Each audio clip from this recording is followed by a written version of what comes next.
Petra atrai milhões de pessoas por causa de um único edifício. Esculpido na pedra, ele aparenta ser decorativo, cerimonial e seguro. Os arqueólogos trataram-na como história encerrada. Essa suposição agora desmoronou. Novas descobertas mostram que o edifício nunca teve a intenção de homenagear os mortos ou servir visitantes. O que jaz sob ele não foi colocado ali por acaso. E uma vez compreendido o seu propósito, Petra nunca mais poderá ser vista da mesma forma. Os avisos não ditos e a história suprimida. Por mais de 2000 anos, a estrutura conhecida como Alcás, frequentemente chamada de Tesouro, permanece esculpida na rocha no final da entrada principal de Petra. Qualquer pessoa que entre na cidade antiga deve passar por um longo e estreito corredor de rocha chamado Seque. E o tesouro é a primeira grande estrutura revelada quando essa passagem se abre. Devido à sua localização, tornou-se o edifício mais visto, mais fotografado e mais comentado de Petra. Moldou a forma como toda a cidade era compreendida. Hoje é apresentado como um triunfo da arquitetura antiga. Segundo relatos locais repetidos ao longo dos séculos, outrora era tratado de forma muito diferente. As pessoas eram advertidas a não se aproximarem casualmente, a não permanecerem perto dele e a não o tratarem como um local de uso comum. Segundo as tradições orais beduínas transmitidas aos exploradores do século XIX, o terreno em frente a Alcás não era considerado seguro.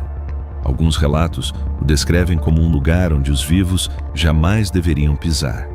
Outros alertavam que a própria terra reagia àqueles que ali permanecessem por muito tempo. Essas não eram histórias simbólicas, mas sim regras práticas transmitidas de geração em geração nas famílias. As pessoas eram aconselhadas a não dormir perto da estrutura e a não permitir que crianças brincassem ali, especialmente após o pôr do sol. Diversos exploradores ocidentais da época registraram esses avisos sem compreendê-los completamente.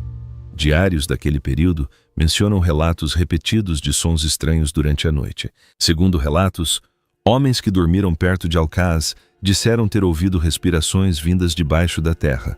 Outros descreveram sons graves que pareciam emanar debaixo do piso de pedra e não dos penhascos ao redor.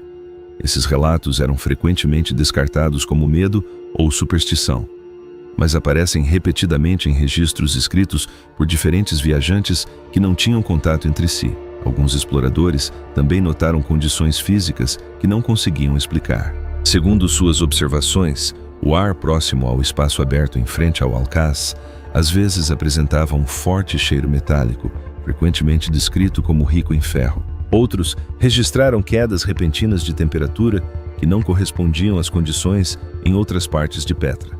Quando pedras eram golpeadas contra o chão, o som supostamente ecoava de uma maneira incomum, como se a rocha abaixo fosse oca em vez de sólida. Essas observações nunca foram confirmadas na época, mas contribuíram para aumentar a inquietação. O que tornava esses relatos particularmente convincentes era a sua consistência.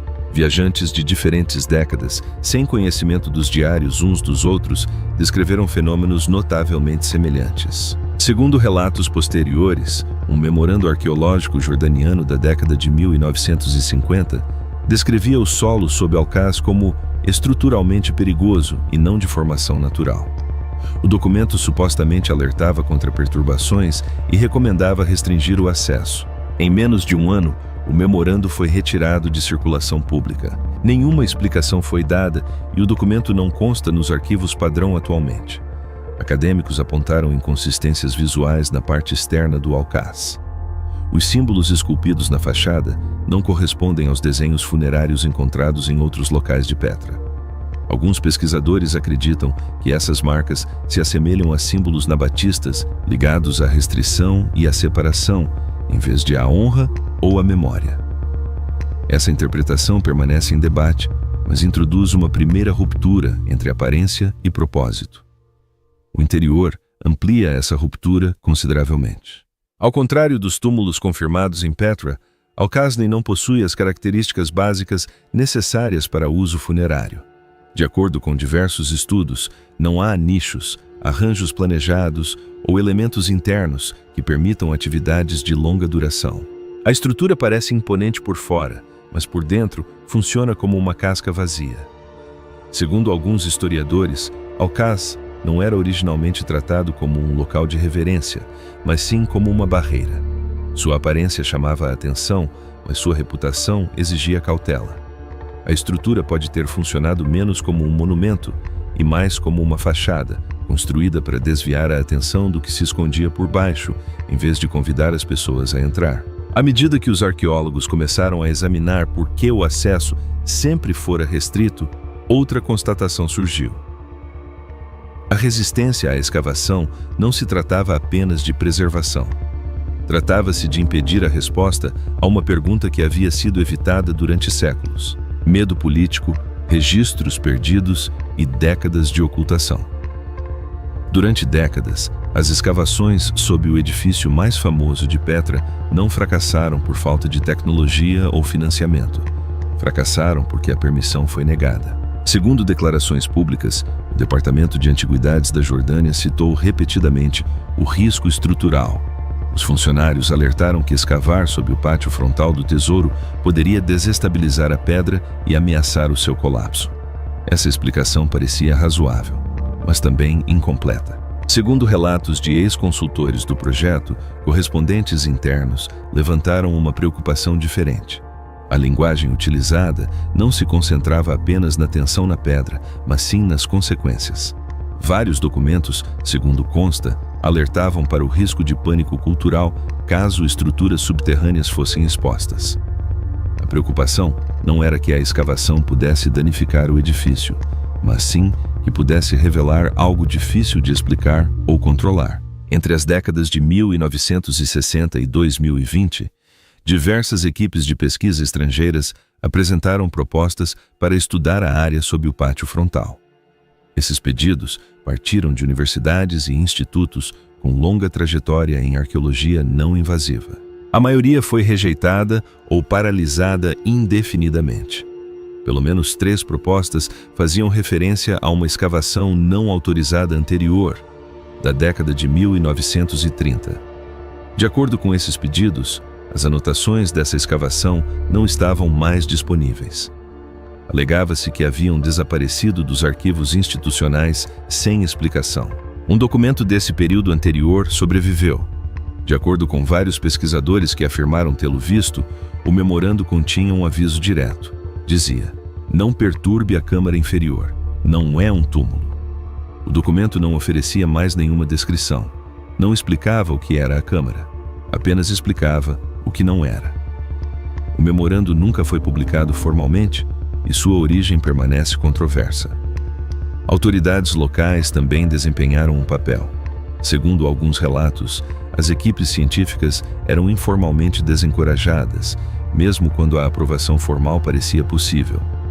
A linguagem utilizada não era técnica, mas sim cautelar. Os pesquisadores foram informados de que o espaço foi selado para proteção, não para preservação. Essa expressão apareceu em atas de reuniões e conversas privadas, e não em relatórios oficiais. Sugeria uma crença interna de que a escavação corria o risco de liberar algo em vez de descobrir algo. Também circulavam histórias nos círculos arqueológicos. Segundo alguns pesquisadores, trabalhadores designados para turnos noturnos nas proximidades. No passado, os moradores do pátio relataram ouvir sons impressionantes vindos do subsolo. Os sons foram descritos como rítmicos e não aleatórios. Segundo esses relatos, vários trabalhadores se recusaram a retornar após esses incidentes.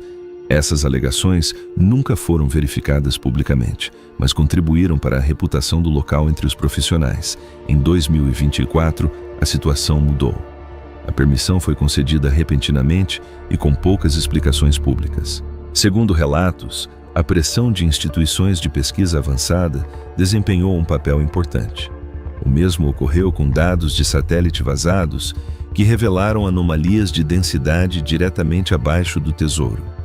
Essas anomalias não correspondiam às formações rochosas naturais. As imagens mostraram não apenas espaço vazio, mas também características arquitetônicas, linhas retas e ângulos retos que só poderiam ser obra humana. A aprovação veio com condições rigorosas. A escavação foi limitada a valas reversíveis. A remoção do solo exigiu documentação em nível milimétrico. Diversas agências monitoraram o processo. Sensores foram instalados para rastrear a tensão e o movimento das pedras o tempo todo. De acordo com os membros da equipe, essas restrições eram diferentes de tudo o que eles haviam experimentado em locais semelhantes. Em conversas privadas, as autoridades emitiram um último aviso. Segundo os presentes, os líderes das equipes foram instruídos: este projeto não é uma caça ao tesouro. Não tratem o que encontrarem como patrimônio histórico. Tratem como algo a ser preservado. Com a permissão concedida sob extrema tensão, os pesquisadores recorreram a exames não invasivos e a tecnologia revelou uma câmara que não deveria ter existido. A câmara cujo projeto provou que nunca foi um túmulo. Assim que a permissão foi concedida, os arqueólogos não começaram com escavações. Começaram com escaneamentos. De acordo com os registros do projeto, o primeiro passo foi estudar o que havia sob a terra sem perturbá-la. A equipe utilizou 3 tecnologias diferentes. O radar de penetração no solo mapeou as mudanças de densidade. A resistividade elétrica mediu como o solo respondeu à corrente elétrica. A magnetometria rastreou as variações nos campos magnéticos. Cada método funcionou independentemente. Os 3 produziram o mesmo resultado. Abaixo dos 4 pátios em frente ao tesouro, havia um vazio. Não era irregular. Não estava fraturado. Tinha bordas retas e cantos definidos. Segundo relatos, o formato era retangular e com limites bem definidos. Cavidades naturais não se formam dessa maneira. A geometria por si só indicava uma construção deliberada. Quando os técnicos sobrepuseram os dados, as proporções tornaram-se mais claras. A câmara seguia proporções observadas em um pequeno número de estruturas nabotianas mencionadas em inscrições antigas associadas à restrição e contenção. Essas proporções não correspondiam aos projetos de tumbas conhecidos. Câmaras funerárias do mesmo período apresentam layouts diferentes, pontos de acesso distintos e divisões internas diferentes. Segundo especialistas, a semelhança não era simbólica, mas sim estrutural. Conforme a varredura prosseguia, os técnicos encontraram um segundo problema. Diversas varreduras de radar retornaram sinais distorcidos. As ondas se comportavam como se algo dentro da câmara estivesse interferindo na ressonância. De acordo com vários técnicos, o equipamento foi recalibrado e os testes foram repetidos. A distorção persistiu. Ela não seguia padrões associados a erros da máquina ou interferência na superfície. A interrupção do sinal parecia localizada dentro da própria câmara. Dados magnéticos adicionaram outra camada à análise. Segundo relatórios, a câmara apresentava assinaturas de calor residual inconsistentes com espaços de sepultamento.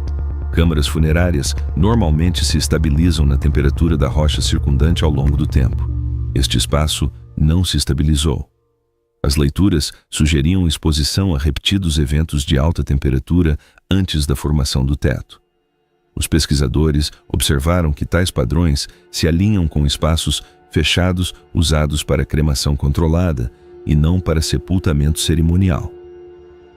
Quando a equipe aprimorou ainda mais os modelos de radar, padrões internos de sedimentos tornaram-se visíveis. Em vez de se depositar uniformemente, o material interno parecia comprimido em formações curvas.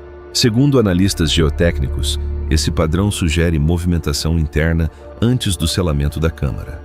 O sedimento foi deslocado e empurrado para fora, como se corpos ou grandes massas tivessem se movido dentro de um espaço confinado. Nesse ponto, a interpretação de trabalho mudou. De acordo com um pesquisador de St. Um pesquisador da Universidade Andrews, que analisou a reconstrução composta, observou que o projeto indicava uma função unidirecional. A câmara permitia a entrada, mas não a saída. Segundo relatos, ele afirmou: seja lá o que for isso, não foi projetado para deixar as pessoas saírem. Essa avaliação se espalhou rapidamente entre a equipe. Conforme o trabalho prosseguia, as condições na superfície também mudavam. De acordo com alguns membros da equipe, permanecer perto do pátio frontal após o pôr do sol tornou-se difícil. Relatos descreveram uma sensação de pressão e leve desorientação. Outros observaram acúmulo de carga estática em equipamentos e roupas. Esses efeitos não foram documentados como riscos, mas vários pesquisadores optaram por não permanecer no local após o anoitecer. Formalmente, a estrutura foi denominada Anomalia C para evitar especulações. Informalmente, a terminologia mudou. De acordo com anotações internas, os membros da equipe começaram a se referir a ela como a Câmara Trancada. O nome refletia o que os dados mostravam. Não se tratava de uma cavidade acidental. Era uma estrutura selada, projetada com precisão e propósito. Nesse ponto, a conclusão era inevitável. Havia uma câmara artificial sob o tesouro. Seu projeto não correspondia a um uso funerário, não correspondia a um armazenamento, correspondia a um confinamento. Com evidências inegáveis de uma estrutura selada sob o tesouro, a escavação tornou-se inevitável, forçando os arqueólogos a confrontar a primeira câmara e o portal que ela escondia. Degraus talhados para confinamento. A escavação não começou com ferramentas pesadas. De acordo com os protocolos do projeto, os arqueólogos passaram a usar instrumentos de madeira e pincéis macios assim que alcançaram a borda superior da estrutura selada. Não se tratava de uma mera formalidade, era uma questão de cautela.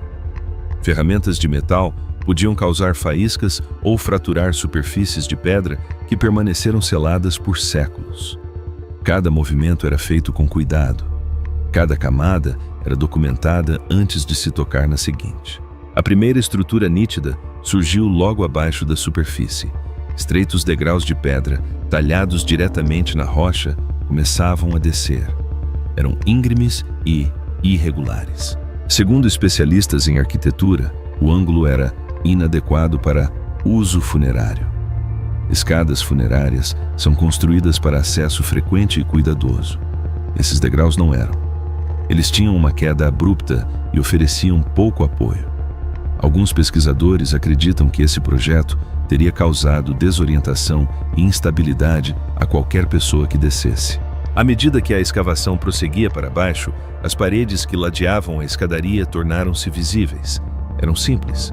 Não havia entalhes, símbolos ou qualquer tipo de decoração. Em vez disso, os blocos de pedra encaixavam-se firmemente de uma forma que resistia à força externa. De acordo com a análise estrutural, o padrão de reforço só fazia sentido se houvesse pressão vinda do interior da câmara. Não se tratava de uma construção destinada a evitar o colapso, mas sim a conter algo. Uma inspeção mais detalhada revelou marcas nas paredes. Sulcos rasos e padrões irregulares de ranhuras apareciam à altura do braço em várias seções da pedra. Segundo relatos, essas marcas não correspondem ao trabalho de ferramentas utilizado na construção. Alguns especialistas acreditam que se assemelham a raspagens causadas por mãos ou objetos arrastados repetidamente contra a superfície. A disposição e a repetição sugerem movimento e resistência, e não acabamento. A meio caminho da descida, a equipe descobriu uma passagem secundária que se ramificava da escadaria principal. Ela não permaneceu aberta por muito tempo.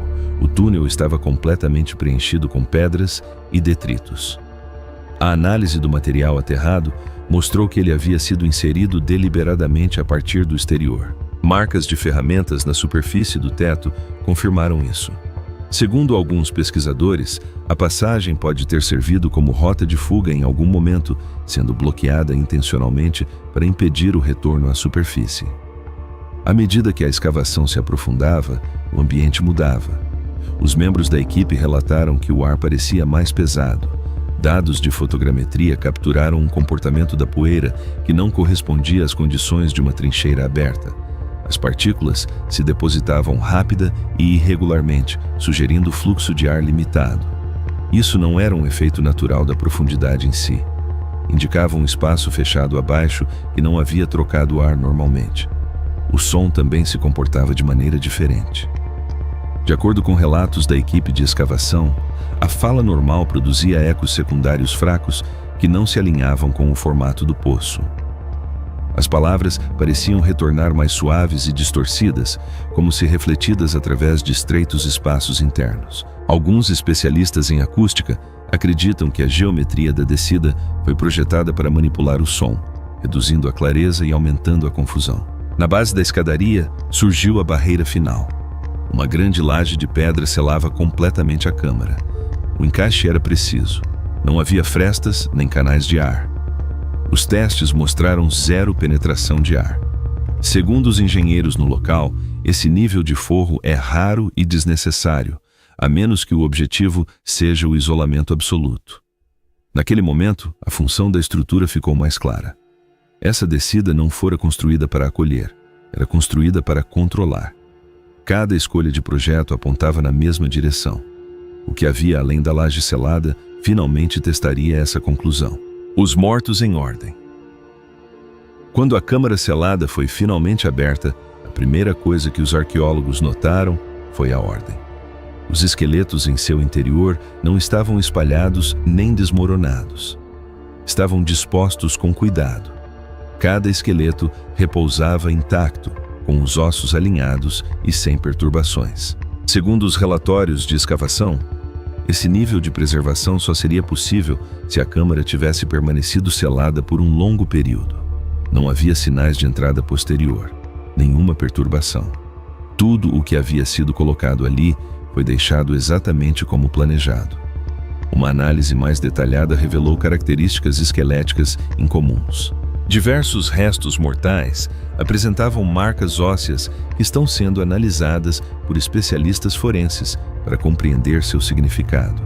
As marcas não correspondiam a padrões comumente associados à decomposição natural ou à pressão do sepultamento, o que motivou estudos adicionais.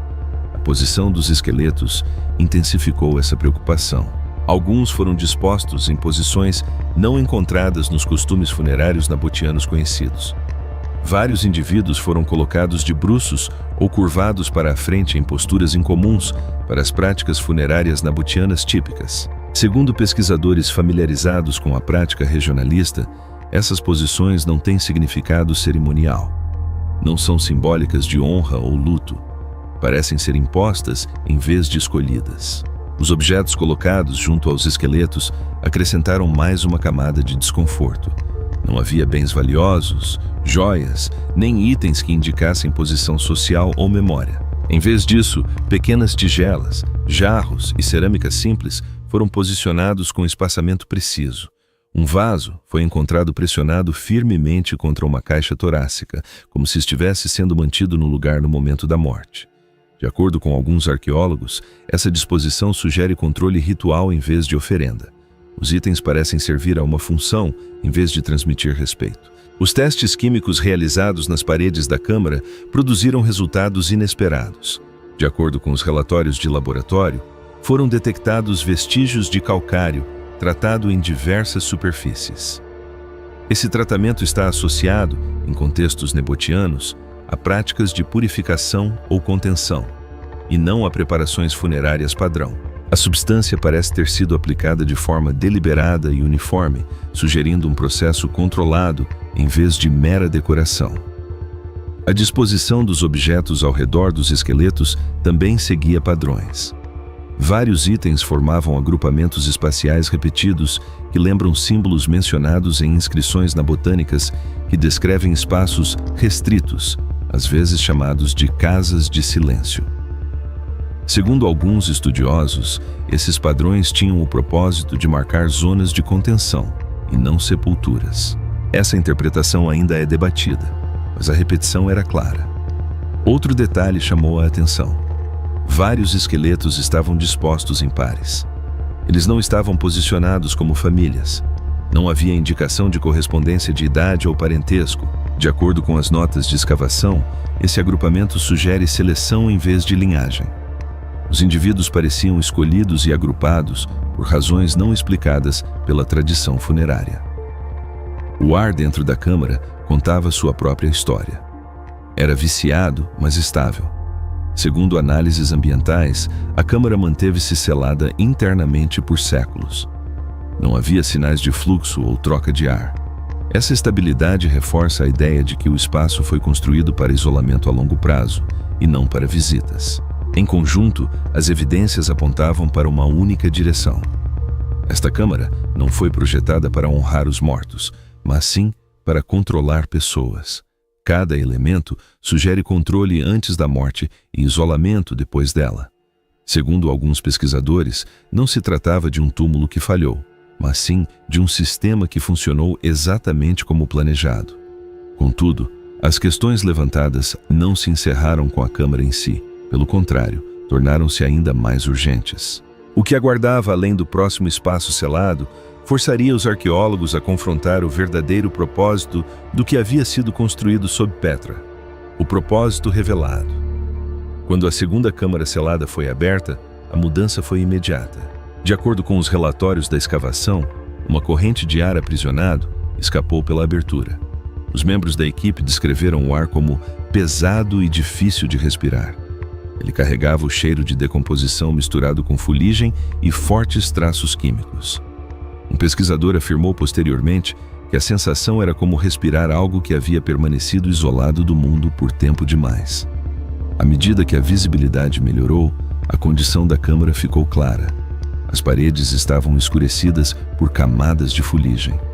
Segundo os especialistas, esse padrão não pôde ser explicado por um incêndio acidental ou por uma intrusão posterior. As marcas eram uniformes e generalizadas, sugerindo queimadas controladas repetidas enquanto a câmara estava selada.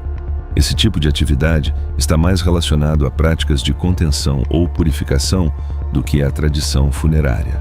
O chão apresentava um cenário muito diferente da câmara acima. Ali, os esqueletos não estavam organizados, mas sim empilhados. Os membros se sobrepunham. As articulações estavam desalinhadas. Muitos crânios apresentavam fraturas, costelas estavam quebradas. De acordo com a análise forense, esse dano ocorreu antes da morte ou durante um confinamento extremo. Não corresponde a um colapso natural ou a um assentamento a longo prazo. Entre os restos mortais, um detalhe chamou a atenção da equipe.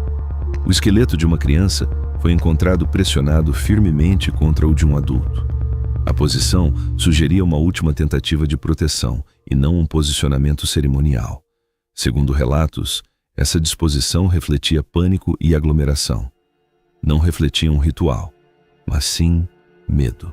Perto da parede oposta, 3 esqueletos se destacavam dos demais. Estavam posicionados deliberadamente.